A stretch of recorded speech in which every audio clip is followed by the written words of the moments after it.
What is up, Obscure Mic people? I've got another nice, cheap interface thingy today.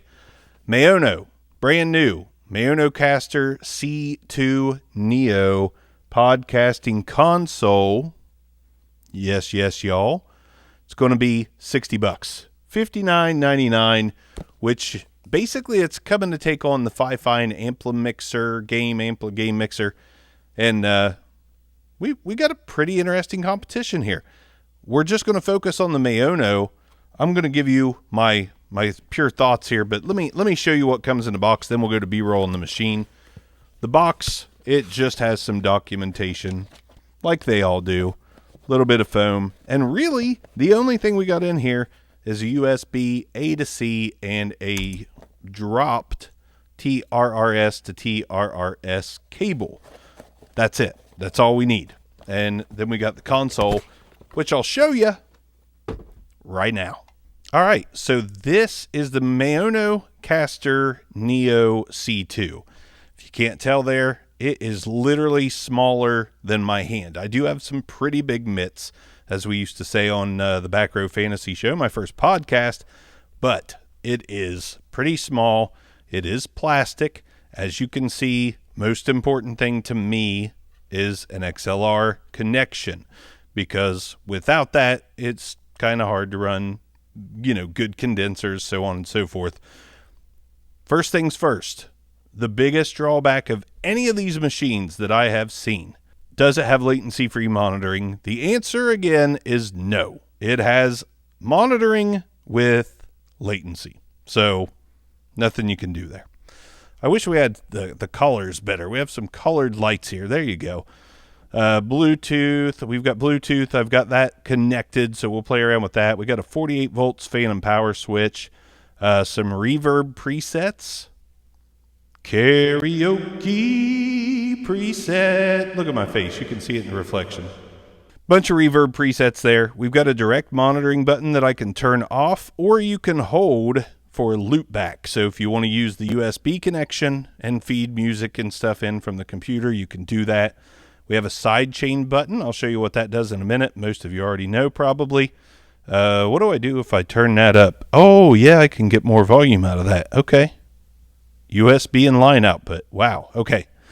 So we're going to be a little louder here for a minute because I am using the Shure SM7B, and I didn't want to turn the gain all the way up. So you got the output, which controls the USB and line output. You're not just relying on the gain and the volume slider. The gain and the volume slider, they do work in joint together. So, you adjust, get the best sound, get the best preamp sound, not hissy.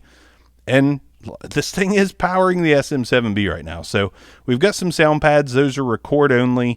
You press and hold, you record, I believe it's 15-second spots. You got a noise reduction button. Going to turn that on, and I've got it set on low. So this is what it sounds like on low, to have the noise cancellation on, again, on low. Now we've got the noise cancellation set to high, and it's cutting off a lot. We're going to get out of there. Now we've got noise cancellation off. Okay. So those are the buttons. I'll show you the side chain in a minute. It's pretty basic, but it is also feature rich at the same time. We've got an internal battery here with the charging indicator here. Currently we got 3 dots out of 4. I have used it quite a bit, fully charged, so it does pretty well with a good charge. We got the headphone volume here, which, does what it's supposed to do, adjust the headphone volume. I like that you've got a output dial for the USB and line output. So theoretically, let's see what happens if we turn it all the way up. Okay, we've got it all the way up, which means now I can probably take down the gain and the volume slider, still get some good levels out of the SM7B. There we go. Okay, so I'm getting about the same levels with the gain not even close to all the way up, volume slider not all the way up, and the output for the USB cable is turned all the way up. So this isn't, a preamp right here. This should just simply amplify the volume in the USB cord. So SM7B and this working quite well together so far. Let's take a look at the back of the unit here. I'll flip it around for y'all. Okay, so we've got a power button here. We've got a USB-C charging port, a USB-C connection port. This is great for phones. Like if you need a lightning adapter, of course you have to figure that out. But since it's powered, you can plug it into any Android phone or any tablet that you can connect it to with an adapter or USB-C. And you don't have to worry about it needing power from the phone or the device. That's what I like about these rechargeable things. They come in quite handy. You got a line out here, so you can run this into a phone and record your podcast, as a backup through this, or run this out to some speakers. You got a headphone jack. You've got a aux jack, which I believe is an aux out, but it might be. Maybe it's an in out. No, that is an aux in. So you can run, audio from your phone or whatever into it and be good to go. The XLR cable,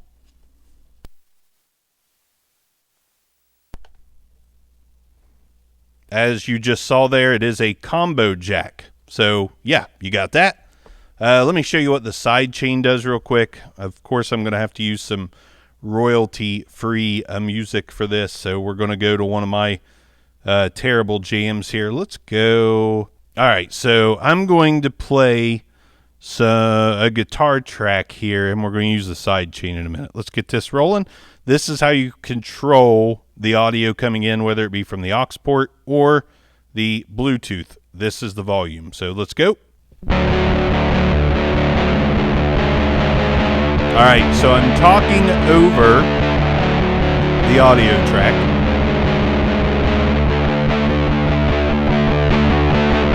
Turning it up a little. Now we're going to hit side chain. Now, when I talk, it's going to lower the volume of the music. So, do you do a reaction channel on YouTube? Is there some music that when you talk you want to overcome, and then when you stop, da-da-da-na-na-na-na.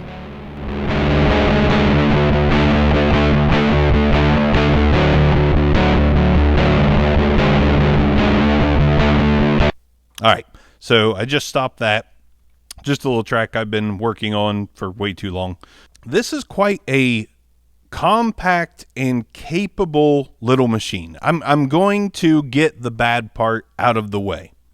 One of these days, Maono, Fifine, anyone out there that makes a device like this. I'll show it to you in this camera too, because it's a really slick looking little device, honestly. Like, it's a really nice little console.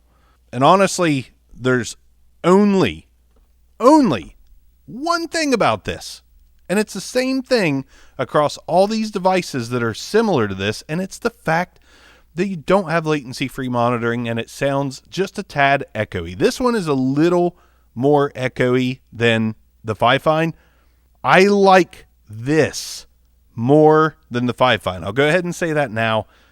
The built-in battery, the ins, the outs, the buttons, the form factor, like, it's so small I can hold this thing with one hand. The preamp is better.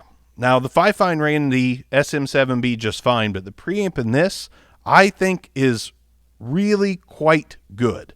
If one of these companies just does this without that reverby headphone out, you're going to have something that is really tough to beat on the market, no matter the name brand, no matter any of that. We're talking $60. If this thing was, it's almost perfect. Like, seriously, for what it is, it's almost perfect for like a one-person YouTube podcast, whatever.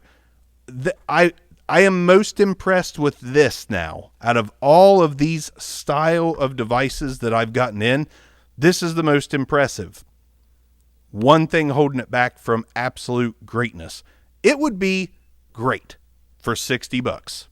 It's really good right now, but it could be great. Is what it is. Let's hook a condenser up to it real quick, just to test the 48 volts phantom power. All right, so now I've got the Lauten Audio LS208 connected to it. This is a pretty difficult condenser microphone to drive. No problem. no problem whatsoever. We got the gain like less than halfway up. Got that volume slider not even all the way up. Got the USB out up. But man, this is this is a extremely capable little $60 machine. Just know you're going to have some echoey reverb in the headphones. Again, if you're not like, you know, a microphone nut and you just want to know what everything sounds like, you're not going to know what anything really sounds like with this until you listen to the playback. That's the sad thing about not having latency-free monitoring. But if you're just a creator that's going to be one mic and just go, or maybe upgrade eventually, I don't know, this little machine is pretty sweet. Again, right now it takes the cake for this style. I'm going to call it the soundcard interface style. This takes the cake. On the BB-SAR, for $60, considering that it does everything you want it to do and has that one character flaw, I'm on a roll with the 8s. I'm going to give it an 8. It's a very strong buy. I may keep this as like a throw in my backpack and go, like, you know, reaction channel machine, because I do some reactions on Stuck in My Generation YouTube channel. It's perfect for that style of stuff, and it's $60. Like, so if I sold this thing, what would I get? Like 40? Like, no, it's probably worth keeping for that, because rechargeable, plug it into a phone, plug it into whatever, and just have a good time. Have fun with it. There's no baby voice. Oh my God. Wait, pitch presets. My bad. There is indeed all this shit. And I'm not real happy about it, but it is what it is. And of course you've got the dreaded baby. Just minus this, put more into the headphone amp, good to go. And intergalactic. That's a good robot voice, though. It's legible. I can actually tell what it's saying. But the test is, don't call me daughter. Daughter, daughter, daughter. So anytime you want to test the robot voice to see if you've got the best robot voice, say the word daughter. Daughter, daughter, daughter. If it doesn't legibly say daughter, just don't even mess with the robot voice. Anyways, this is a really good machine, honest to God. I'm quite impressed with the preamp. I'm impressed with just about everything about it, except for that headphone out. And just a couple things to confirm. 60 dB a gain on the preamp. And a little bit of a bummer, not much, because it's fine, 16-bit, 48 kilohertz. But still, pretty dang good machine. So close. One of these companies are going to nail it, and it's going to be like confetti in here. Obscure Mics, see you guys next time. Maono, thanks for sending it over. It's a good device. I appreciate it. Peace out.